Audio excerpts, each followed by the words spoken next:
नमस्कार साथियों, मेरा नाम पुनीत शर्मा है और हमारे पहली पॉडकास्ट में आप सबका स्वागत है।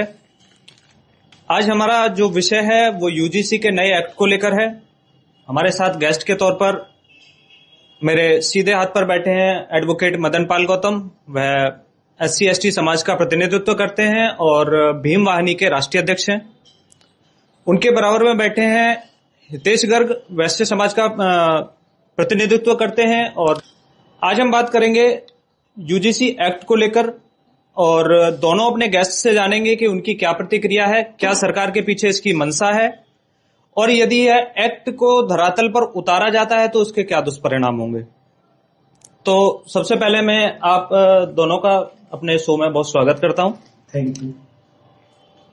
सबसे पहले जिस जाति, जिस वर्ग को लेकर यह एक्ट लागू किया गया है, खासतौर पर SC/ST और OBC वर्ग के लिए, उसके लिए मैं एडवोकेट मदन पाल गौतम जी से जानना चाहूंगा कि इसके पीछे सरकार की क्या मंशा रही है, सरकार को ऐसा कदम क्यों उठाना पड़ा, क्या वाकई में ही इस एक्ट से SC/ST एक्ट का या SC/ST समुदाय का भला होगा या इसके पीछे कोई और मंशा है। मदन पाल गौतम जी। जिस समय देश के अंदर ये एक्ट बना उस समय के हालात में बताऊंगा कि सरकार ने देखा, समाज के लोगों ने देखा, सामाजिक संस्थानों ने देखा, तो उन्होंने लगा कि इस समय देश आजाद होने के बाद में अनुसूचित जाति जनजाति समाज के लोगों पर सबसे ज्यादा अत्याचार हो रहे हैं। तो ये अत्याचार कैसे रोका जाए, कैसे इस पे पाबंदी लगाई जाएगी, तो इस नाते पूर्व की सरकारों ने ये एक्ट बनाया। ये एक्ट उनके लिए बनाया है जो अनुसूचित जाति जनजाति महिलाओं, पुरुषों, युवाओं पर अत्याचार करते हैं। ये उनके ऊपर बना है कि जो अत्याचार करेगा तो एक्ट में मुकदमा दर्ज होगा, जो अत्याचार नहीं करेगा तो मुकदमा दर्ज नहीं होगा। आज इस एक्ट का कुछ लोग ये दुरुपयोग करने की बात कहते हैं कि एक्ट बिना वजह लगा। जरा मैं पूछना चाहता हूं आपके चैनल के माध्यम से, भाई हितेश गर्ग जी मेरे पास बैठे हैं, कि पूरे देश के अंदर बताएं या जो भी इसमें हमारे देश की जो एक सामाजिक व्यवस्था है और सामाजिक न्याय मंत्रालय, वो ये पूरा रिपोर्ट देश की निकाल कर दे कि वैश्य समाज के ऊपर कितने लोगों पर एक्ट लगा है, ब्राह्मण समाज के कितने लोगों पर एक्ट लगा। एक्ट उन लोगों पर लगता है जो अनुसूचित जाति जनजाति समाज के पुरुषों, महिलाओं, लड़कियों के ऊपर जो अत्याचार करते हैं। महिलाओं के साथ रेप करेंगे तो एक्ट लगेगा, लड़कियों के साथ रेप करेंगे तो एक्ट लगेगा, पुरुषों के साथ मारपीट करेंगे एक्ट लगेगा। जो हमारा रास्ता चलने वाला आदमी किसी हमारे आदमी को नहीं मारता तो उस पर एक्ट कैसे लग जाएगा। तो आज जो एक्ट लगने की बात जो आती है, जो लोग इसका दुरुपयोग करने की बात कहते हैं, मैं कहना चाहता हूं यूजीसी के अंदर, कॉलेजों के अंदर, स्कूलों के अंदर या छोटे स्कूलों के अंदर है, उन स्कूलों के अंदर आज मैं आपको बहुत दावे के साथ कह रहा हूं, हमारे अनुसूचित जाति जनजाति के छात्र छात्राएं पढ़ते हैं, जब उनके साथ में भेदभाव की बात करते हैं, उनका अपमान करते हैं, उनके साथ मारपीट करते हैं, उनके साथ टॉर्चर करते हैं, उनको अपमानित करके उनको नई नई बातों से क्या करते हैं, तो अंत में वो बच्चा क्या करेगा? वो अंत में बच्चा ये करता है, वो सुसाइड करेगा, या तो छत से कूदेगा या फिर जहर खाएगा, जैसे कि हमारा रोहित बेमुला था।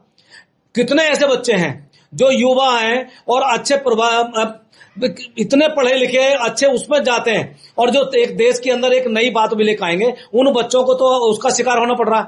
तो एक्ट का अंदर जो आज यूजीसी ने, यूजीसी ने इस बात को जो कहा है और यूजीसी जो इस एक्ट को लागू करने की बात कर रही है, उनका जो ध्येय है, उनका जो धैर्य है, वो ये नहीं है कि उसका एक्ट का दुरुपयोग हो रहा है। उनका यह है कि जो यूनिवर्सिटियों के अंदर, कॉलेजों के अंदर छात्र छात्रों के साथ में अपमान करते हैं, उनको रोकने का। तो मैं उनसे एक बात और कहना चाहता हूं, उन्होंने इस बात को तो किया है, लेकिन हो सकता है कुछ लोगों को आज दलितों से सरकार से लड़ाने की बात चल रही है। आप तो मंदिर के नाम पर लड़ा रहे थे, हिंदू मुस्लिम के नाम पर लड़ा रहे, अब सरकार के दूसरे लोगों को दलितों से लड़ाओ जिससे कि अपना उल्लू सीधा कर रहे हैं। जो आज उल्लू सीधा नहीं हुआ, तो इस वजह से उन्होंने दलितों को लड़ाने के लिए यूनिवर्सिटी का सहारा लिया। तो हम कहना चाहते हैं सरकार से बड़ा कोई नहीं होता है। इस देश में सरकार सबसे बड़ी है और सरकार चाहे तो उसे पाताल में से निकाल कर ले आएगी। सरकार अगर ना चाहे तो उसे जमीन पर बैठे को भी नहीं पकड़ सकती। तो सरकार के हाथ में जो ऐसा करने वाले लोग हैं, एक कड़क प्रावधान कर दें, जो ऐसा इन छात्र छात्राओं और महिलाओं, पुरुषों, समाज के लोगों के ऊपर ऐसा लोग करेंगे, उनके ऊपर ये कार्रवाई, दंडात्मक कार्रवाई होगी। आपने कहा कि पुराने समय में SC/ST वर्ग के साथ शोषण होता था, उनके युवाओं का शोषण होता था, महिलाओं का शोषण होता था।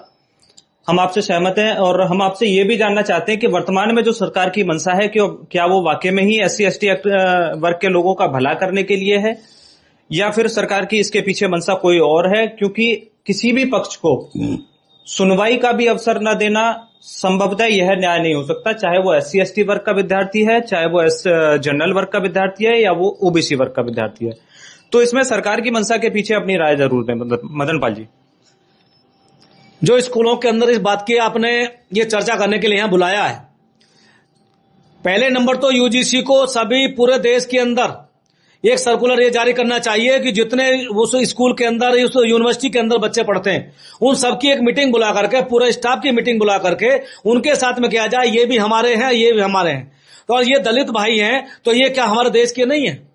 ये ना तो पाकिस्तान के हैं, ना ये बांग्लादेश के हैं, ना अफगानिस्तान के, ना किसी और देश के, ये भारत के हैं और इस भारत के मूल निवासी हैं। और जब भारत के मूल निवासियों के साथ में ऐसा अत्याचार करेंगे तो हम तुमको इस स्कूल से डिबार कर देंगे, तुमको ब्लैक लिस्टेड कर देंगे, तुमको स्कूल से निकाल करके तुम्हारी एजुकेशन पर हम ये प्रश्न चलाएंगे कि 5 साल तक तू किसी संस्था में दाखिला नहीं लेगा।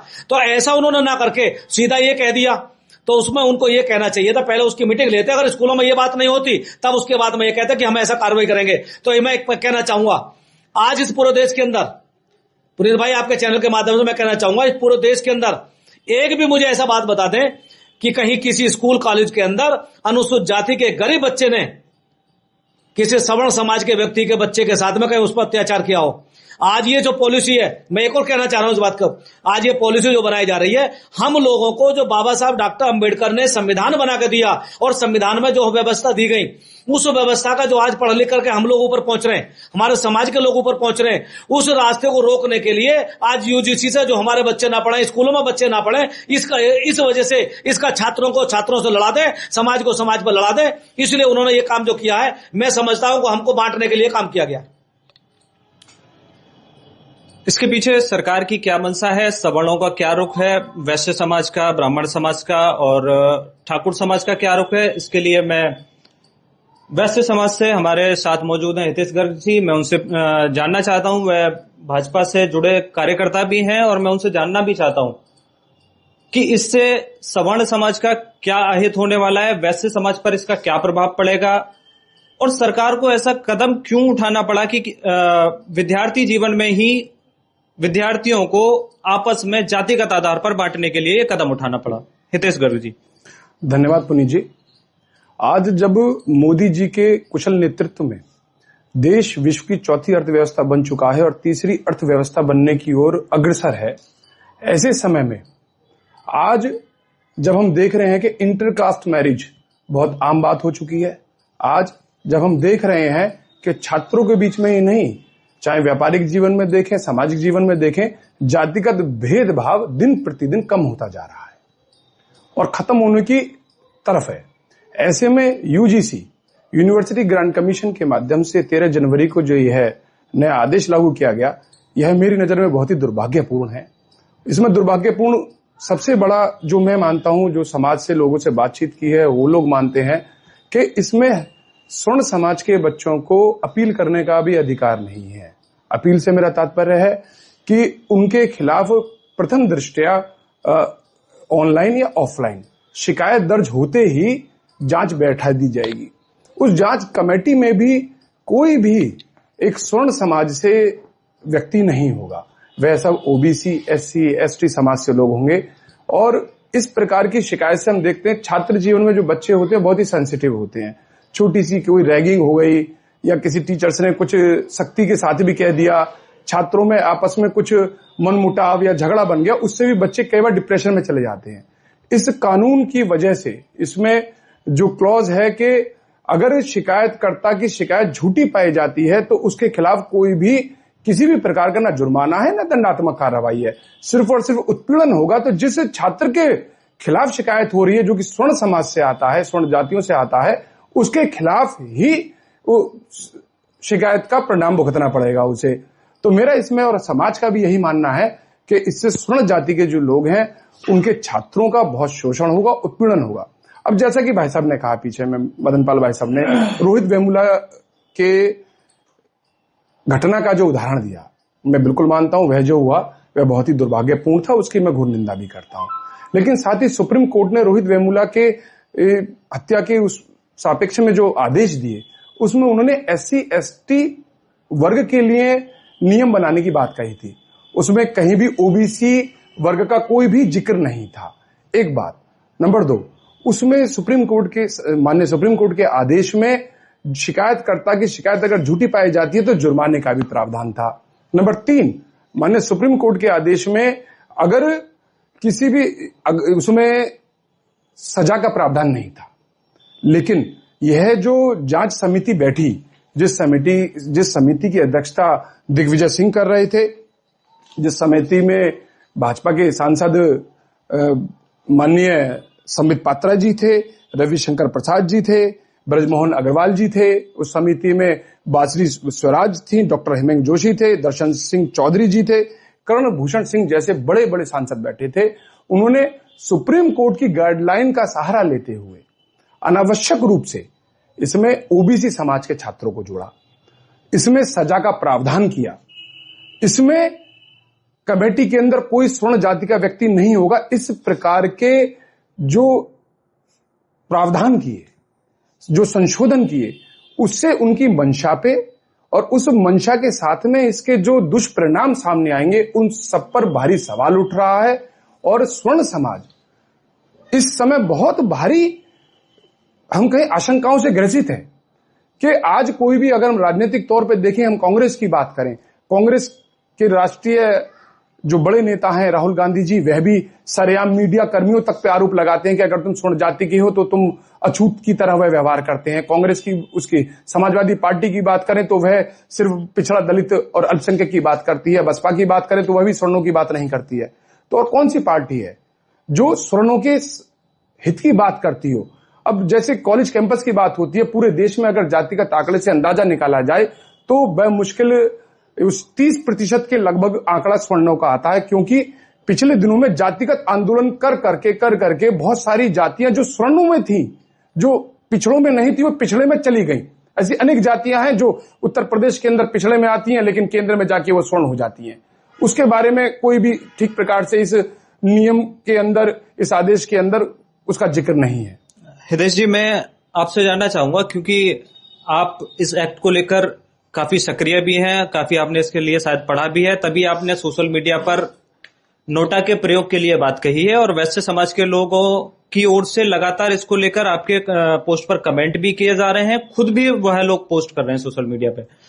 तो वैश्य समाज का क्या रुख है इसको लेके? क्या जो भाजपा का कोर वोटर वैश्य समाज माना जाता है वो अभी भी भाजपा के साथ जुड़ा है या वो धीरे धीरे वो छिटकने की कगार पर है? मैं इसमें संशोधित करूंगा पुनीत जी आपको, आप खाली वैश्य समाज की बात ना कहें इसमें। अगर आप मेरी पोस्ट पर देखेंगे तो सिर्फ वैश्य समाज के लोग नहीं है, स्वर्ण समाज के और बहुत सारे OBC समाज के भी लोग ऐसे हैं जो यह मानते हैं कि इसमें जो शिकायत का प्रावधान, शिकायत करने के बाद में झूठी शिकायतकर्ता के प्रति कोई उत्तरदायित्व तय नहीं किया गया है किसी भी प्रकार का, वह भी यह हमारी इस मांग का समर्थन करते हैं कि UGC जो कानून आया है इसमें संशोधन होने की आवश्यकता है।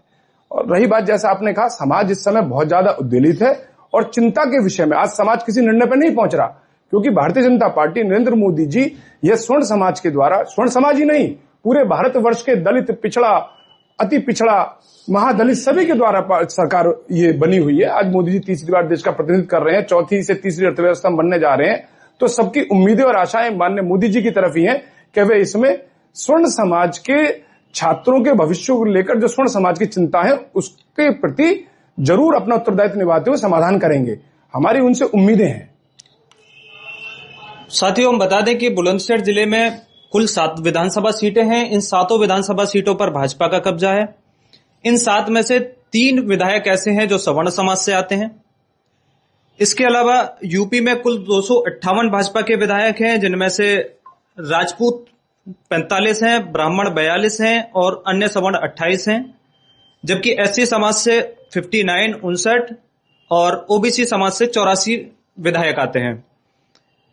अंत में मैं यह बताना चाहता हूं कि अभी भी न तो सत्ता पक्ष के किसी विधायक या जनप्रतिनिधि और न ही किसी विपक्षी दल के किसी भी नेता ने SC/ST एक्ट, जो UGC में एक्ट लागू किया गया है, उसके समर्थन या उसके खिलाफ में न तो कोई प्रतिक्रिया दी है, न किसी प्रकार के आंदोलन की बात कही है। आज के लिए मैं अपने दोनों ही गेस्ट एडवोकेट मदन पाल गौतम जी और हितेश गर्ग जी का बहुत बहुत धन्यवाद करता हूं कि उन्होंने हमें समय दिया। जय हिंद।